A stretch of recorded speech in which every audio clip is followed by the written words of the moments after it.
My name is Harry, I'm 21 years old, I'm from Bournemouth, and I'm a DJ/producer in the world of drum and bass. I'm Ellie, also known as Rizzy, and I'm a producer and DJ and vocalist who's at uni in Bristol. My name is Baines, Purple Baines. I'm from Vancouver, BC, Canada, born and raised. I'm an artist, I'm a rapper, producer. Yeah, I'm excited for this interview, man. Let's get this going. Back in April last year, just after the first lockdown, I started uploading videos to TikTok, and they did quite well. I didn't think they would, it was just a bit of fun, and they ended up getting over 100,000 views. I've always been around music. Both my mum and dad are musicians, and I was in a band when I was 8, I think, and so I've always had an understanding of like how music works and song structures, and so from that I kind of unknowingly carried that over. And so this was just completely new for me. I went into it thinking that I kind of had an idea of what I was going to be doing, but I really didn't have any idea.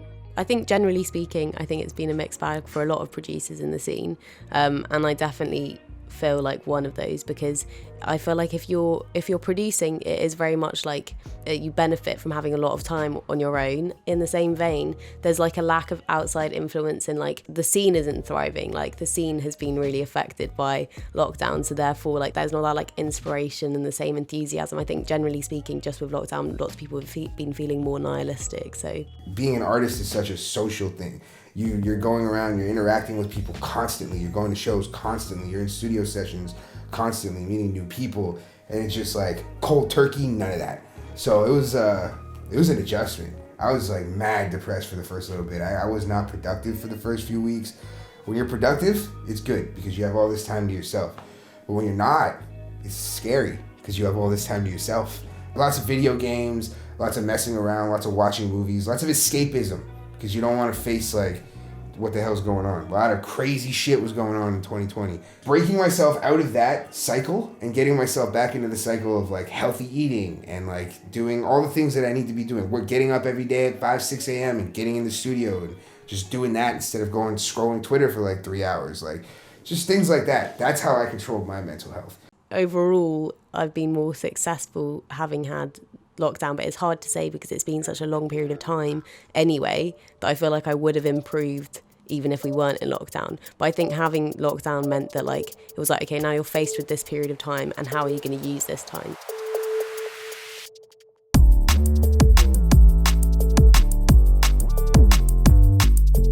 A lot of people don't have the money to fund a full studio, but like bedroom producers, you can make so much good quality stuff out of a bedroom. Like all you need is a tiny little interface and you plug in and play your guitar.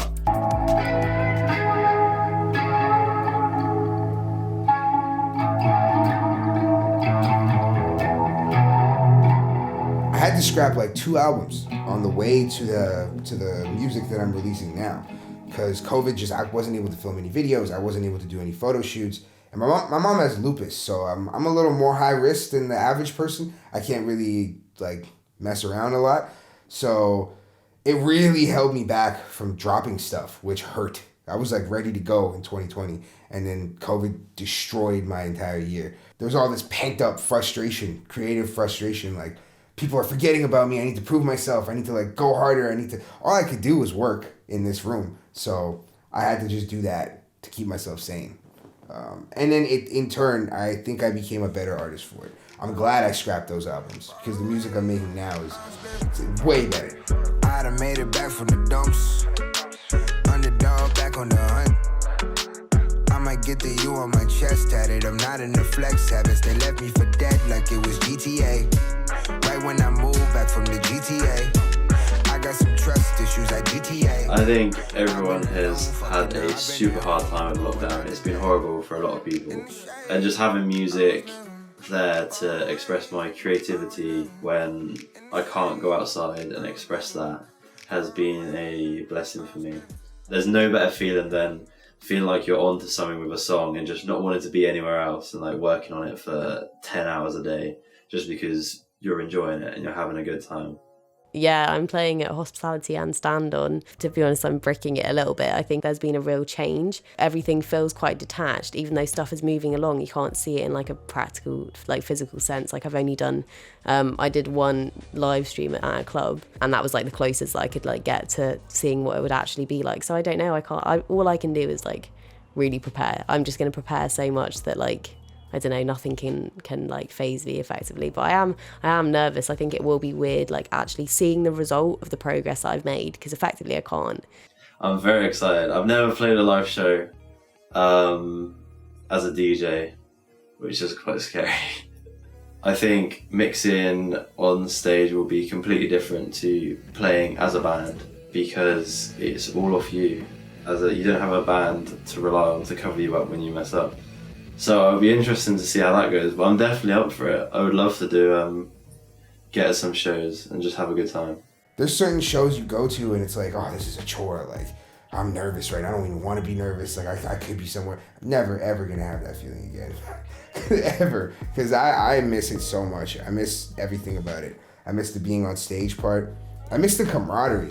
I miss the coming back off the stage and talking to your friends, your peers about how their sets went, and seeing it's just the whole thing. I started like trying to reach out to people online that are in other places. That changed. I think that's the future. I don't think we have to be in the studio with a person so much anymore. It helps. It definitely helps to be in the room with a person during a session. But Zoom is amazing. You're in England right now. I'm in Canada. We haven't had one hiccup on this call. That's incredible.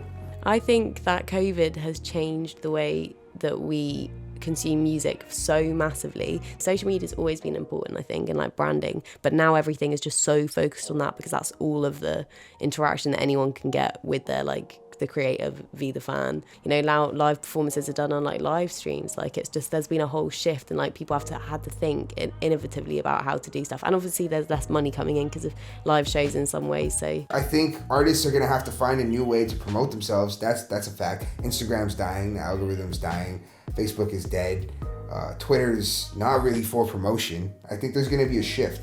Right now, the streaming era that we're in, I'm not 100% sure if this is gonna be where we're at in 2030, but we'll see. There seems to be this sort of, especially in the world of like electronic music, drum and bass, everyone seems to like almost be ashamed to be on TikTok. But the thing with TikTok is the way the algorithm works, you can have 0 followers, and yet the algorithm understands that if people are engaging in this new video, it snowballs and it gets bigger and bigger and bigger. And so you could have 0 followers, upload a good video, and still get 1 million views on it. I know a lot of older people. I guess I'm old now, I'm 25. A lot of older people don't like TikTok, and I don't really get it. I know a lot of artists have like a really negative reaction to it, which it just doesn't make sense to me. You don't just get buried within your friend group. Like, that pushes you out. It pushes your content out to other people, which is crazy. That's like never happened before. So it's a valuable tool. It's such a valuable tool, and it doesn't make sense for artists not to use it.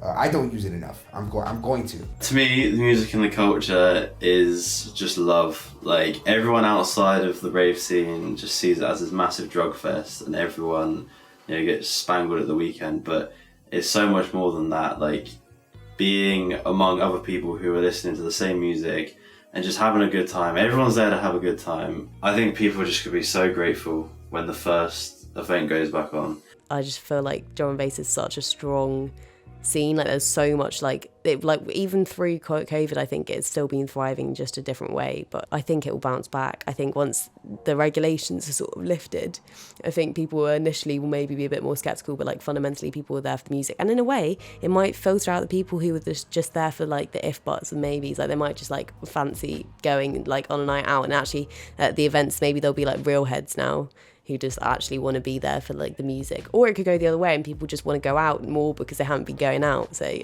maybe there will be some change, but I think either way it will bounce back. I think maybe there'll be a couple of events at the beginning where they're just absolutely insane because everyone's like so happy to be back.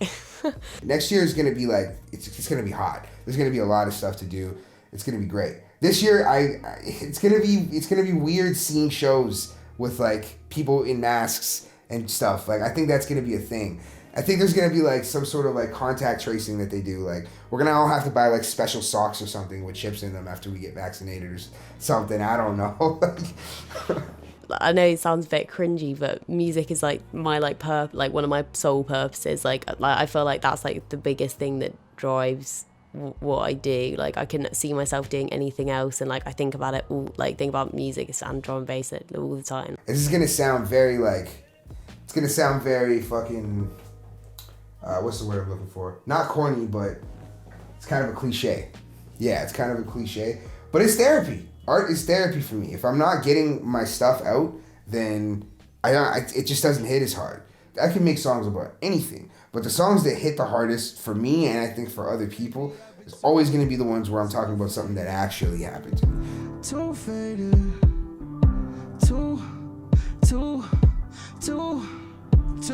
You never judged me before. Why you be judging me now? I used to fuck with you back in high school, mighty and proud. Parents, they fuck with you, but they growing to loving you now. You never pop together. At least we never drink and snort it up together, but you never treat me the same. Yeah, just keep going. Just keep doing what makes you happy. If it doesn't make you happy anymore, don't do it.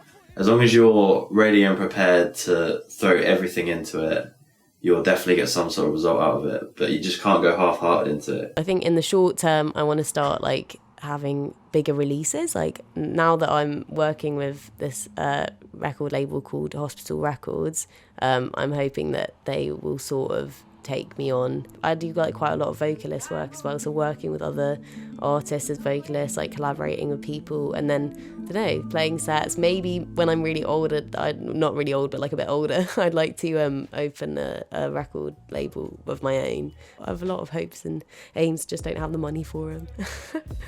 Career-wise, I just want to keep it moving. I want to keep this thing growing. I don't ever want to stop and take a big extended break again, because that is just the worst. And like personally, I'm trying to lose this weight. Trying to get this weight off. Trying to shave this beard. Is that a goal? Does that count? I don't know. But for the meantime, whilst we are in this lockdown, I will be making more music at my desk here in my room.